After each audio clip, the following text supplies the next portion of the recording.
We launched Facebook, Twitter, Last.fm, Netflix, and Zoom. And with that, we brought high-def, 1080p, 5.1 instant-on streaming into the console through Live.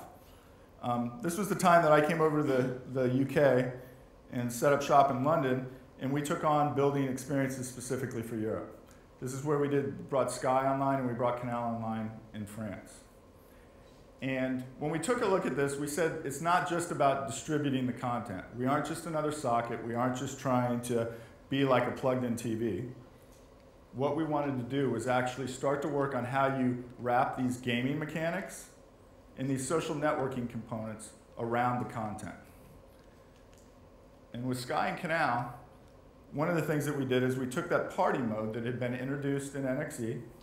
We took the concept of avatars and your profile and your identity, the concept of your entire friends list, and we took a look at how can you actually transform the entertainment that you normally get over Sky in a way that would be totally different from the way Sky gets distributed anywhere else. We did the same thing with football over in France with Foot Plus. And this is actually a screenshot from the Foot Plus application. What we've seen is kind of what we expected, in that, yes, people are still using the Xbox to just watch Sky. But at this party level, we're actually seeing we're seeing double-digit percentages of people watching live TV actually doing it with 2 or more people. And when we actually have live events, specifically sports events like a Premier League game, we'll actually see that even double. So there's this appetite for people to get together and actually consume this content together. So, what's going on in 2010? Well, you're going to see fresh updates on all the different applications that have already shipped. And we'll be introducing some more concepts and bringing more of live intertwined into those media experiences. We're also building some deeper relationships with the likes of ESPN, Hulu, and down in Australia, Foxtel. And we'll be doing similar things. And again, it's taking the best of Xbox Live, the interactive gaming type experiences that we built at the platform level, the social networking experiences, and wrapping them and trying to change those entertainment experiences. 2010, I don't know how many people saw Nick last night and got a chance to play with Kinect and sports. We look at Kinect as something that we, as focusing on some of these broader entertainment experiences, as another transformative thing. Right now, when you sit down and you play Xbox Live, everybody's wearing their headset. Well, my wife has a rule in the house, and that's if any guest, whether they're ours or my kids, are in the house, I'm not allowed to wear the headset. One of the great things about the camera, or the Kinect device, is most people are really focused on the 3D depth map RGB camera. It also contains an array mic, which actually negates all the sound coming out of your hi-fi system and allows you to pick up and actually talk directly to your TV. As we take a look at some of these social experiences, when you think about the broadening audience actually starting to watch television, watch movies, watch sporting events, the ability to just talk to your TV we think is going to be extremely powerful. The other thing that we're introducing via the voice recognition is the ability to just control your TV. The ability to sit down in front of your TV and say, play Sky. And it goes over and starts the Sky app up. Watch, Xbox Live TV comes up. Xbox Play last channel. Your last channel just starts. Watching a movie, being able to say stop, get up, Xbox pause, go into the kitchen, come back, Xbox start. We've seen, while for some of us it seems kind of basic, when you take somebody who's never sat down in front of a console and they do this, it's a magical experience for them. So, change the arrows one more time up here. It's turning into this colorful rope. We talked about the different trends. We talked about how well interactive gaming and social networking intertwined together, and how one actually changed the content and the experiences in the other. Then we talked about how, as an industry, we're starting to wrap those around the content. When we look forward, we really think the next transformative phase is how do you actually change the content, the mass content that's coming into the house. So When you go and start talking to any content creators or rights owners, they face a dilemma. It's pretty oversimplified in this chart. But when you talk to them, they have a set way in which they finance, develop, and distribute their content. And it usually falls along very well-known models. And those models are always focused on scale. How many people do I reach? That is the way I'm going to build my content. And if you want to do something interactive on top of it, that's great. But they view it as something derivative. They create their content, and then if you want to do something interactive on it, they'll be like, sure, don't change my content, you can wrap something around it. Or you can license it, but don't touch my original content because I have set distribution channels that I need to distribute this through. So when you approach a content owner, it's difficult. And I think that this is the challenge as an industry that we face as we start to think about creating truly interactive entertainment. How do you get to the rights holders?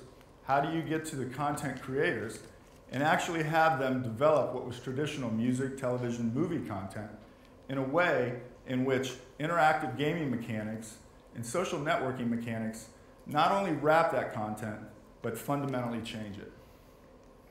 So,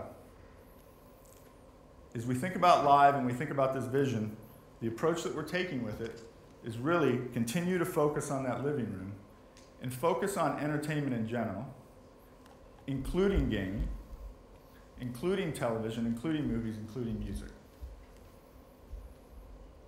And I say build from the core, but approachable to the masses.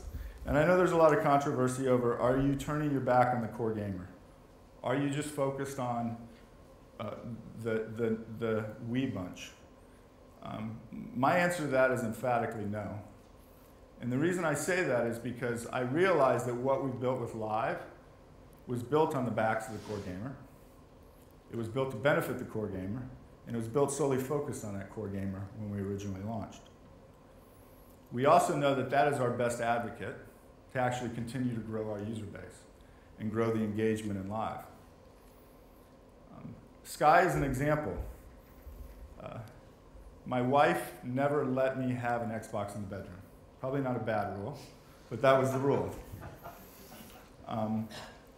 When Sky launched, all of a sudden, she was like, you can bring the Xbox in now. It's okay, because I can watch movies on demand now, and it's nice. But my wife probably would have never found out about Sky, or wouldn't have known about it, or wouldn't even entertain the idea unless I had been there and I had shown her some of these things. We see this time and time again. Sky Sports, for example. What we did when launching Sky Sports on Xbox was introduce sports to the gamer. Those are the people that are really engaging in this, but those are the people that are reaching out and sharing this with others. So we are squarely focused still on the core and building mechanics that appeal to the core, but also realizing that that is a path to actually reach out to the broader audience. And as we think about this, weaving all these things together, Live and Connect are right at the center of this. Talked quite a bit about Live, but Connect, we believe, actually introduces the ability to interact with content in a way people haven't even imagined yet. The demos you saw yesterday of sports were great. There's a lot of different things that you'll see that one might expect from this, from Connect, but some of the magic is going to come from the things that people don't expect. The ability to use this camera is basically a 3D input from the living room into content creators to figure out unique things to do. We'll continue to partner closely with entertainment, content creators, and aggregators, and we think this is key. We don't believe that the secret is to get as much content as you possibly can on the box. We believe the secret sauce is going to come from how do you get the right content and differentiate it and lead with differentiated experiences on the console and on Live. Rapidly expand into other devices. If you notice, when we talked about transforming experiences, I didn't say transforming them on the TV or on the console in the living room. And just like my daughter, expanding into other devices is key to what we're doing. Xbox Live this past week at Gamescom announced the 60 titles on WinPhone 7 that'll be Live enabled. You'll have access to Gamerscore, you'll have access to achievements, avatars, and other aspects of Live. Continuing to take Live broader than the console has always been part of the core concept of what we wanted to do.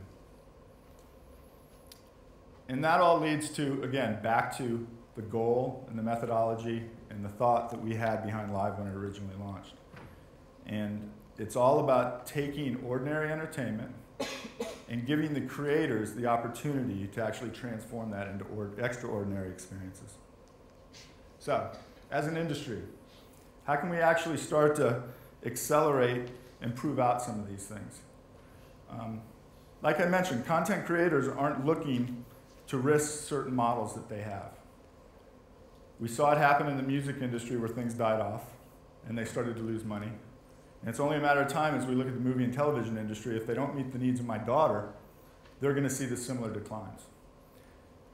We as an industry have the opportunity and responsibility to actually go out and start to prove some of these things, to have proof points so that we can talk to the industry and get them to want to adopt and change. As a platform team, we think about creating standards, we think about creating tools. And it's really about, for Live, about creating a platform for artists and creators to actually enable these things. I truly believe that if we can create these type of tools and these type of platforms, the scale will follow. And with that scale will come the wide distribution. And with that wide distribution, that banker I talked about at the beginning will win over my daughter. So that's pretty much it. Walk through what we've done with Live. And if anybody has any questions, and I think Sean will probably start off. Yes, thank you firstly very much for the presentation.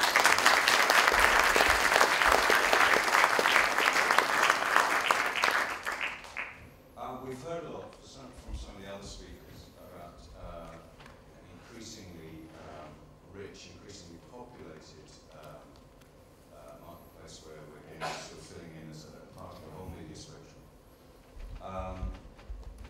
Going forwards, what would you say Xbox Live has as its sort of core strength? Obviously, there's great awareness, there's good install base and so on, but as a core strength that will help it maintain its position in that increasingly complex environment. I think it's the investment that we continue to make about trying to stay one step ahead of where the trends are right now. When we think about, we were talking about marketplace and how as it starts to grow and the volume of content that's in there. You'll see some things come out over the coming year where we're actually starting to continue to leverage the community and the interaction that we have within our 24 or 25 million active gamers on there right now, active members. How do we help them, enable them to actually discover the best content? Whether it's in Sky and actually being able to go through and see what programs they're watching, actually starting to turn it into more of an interactive experience where it's not a passive one, it's not just content coming to me, it's how am I continuing to leverage the momentum that we've built around this community to actually engage in more transactions, continue to spend more time online. And things like Sky, when we brought Sky on, if Sky was a title in the UK market, it would be one of the top played titles on an evergreen basis. It's not Call of Duty, but it's up there in one of the top 5 to 10 titles on a consistent basis over time. So I think continuing to give users options, give them choice, tie it back into their community, and continue to build on that in the living room while we continue to move off the console will keep us moving forward. Okay, any other questions for, the gentleman there in the black t-shirt?